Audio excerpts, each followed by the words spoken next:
Unsolicited advice. What you whispering for? Yo, what's unsolicited advice? Take it or leave it. Everybody always says, why don't you leave? You're at work and you're complaining about something. First thing they want to say is, why don't you leave?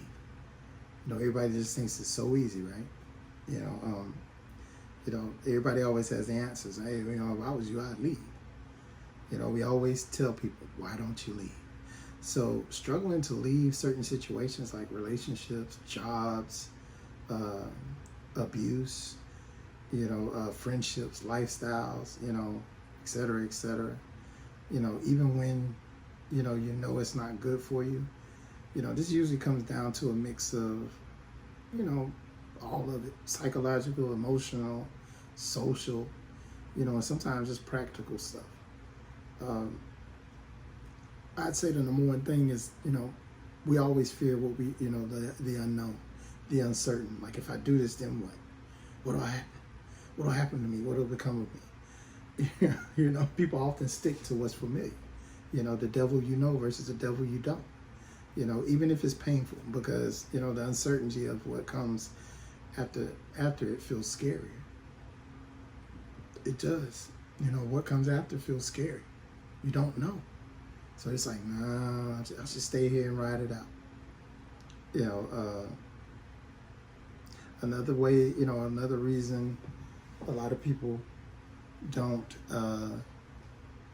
they don't just leave is, emotional investment. The time, the energy, the love invested, it can make it all feel, like leaving it would all, would just be a waste. It's like, man, I did all this for nothing.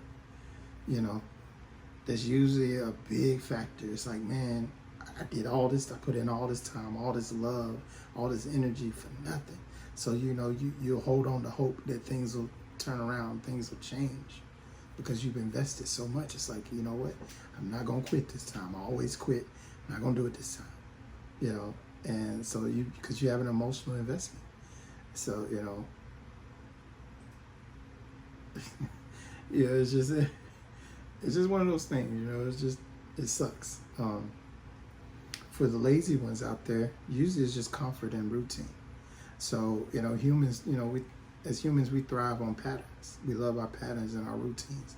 So breaking out of a routine, even if it's an unhealthy one, it can feel, destabilizing. It can feel debilitating. It's like, man, I don't like this. Let me go back to what I'm used to, what I like. I like that. I like I like my routine. Why do I want to do something different? And usually that leads to low self-worth. Low self-worth is believing, that you don't deserve better, or that they can do better, so it locks people into bad situations because you think that that you telling yourself, what, this is as good as it's going to get. I don't know if I deserve better. Or you're saying, man, that person probably deserves better than me. So you just lock yourself into it. That's bad. If you gotten to that point, it's bad. Very bad.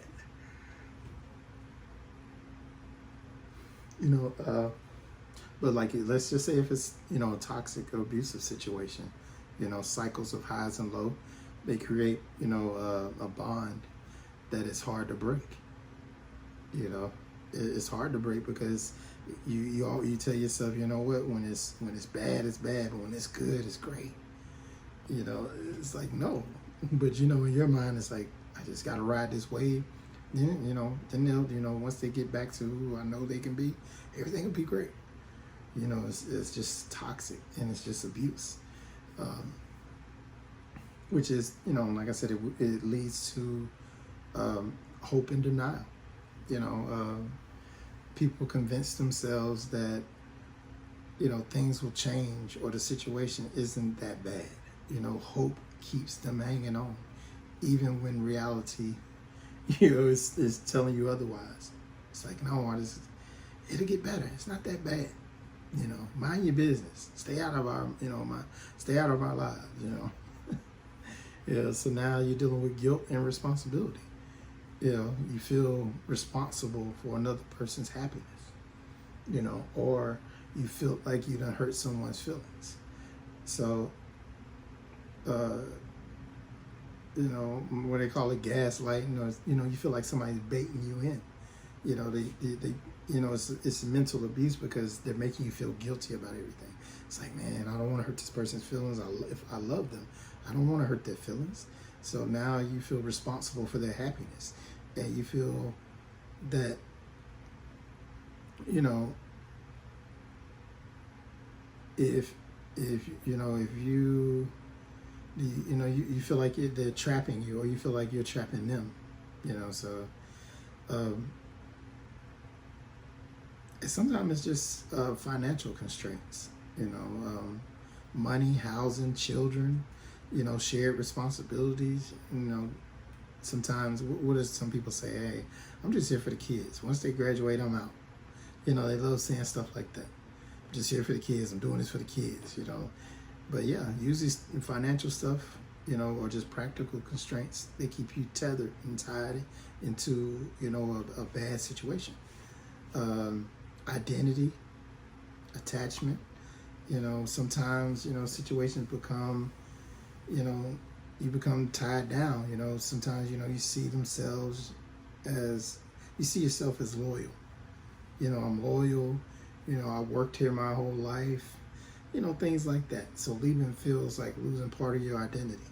It's like, who am I without this? If I leave, who am I? What am I? So, people don't just stay, because people don't stay just because they want to stay.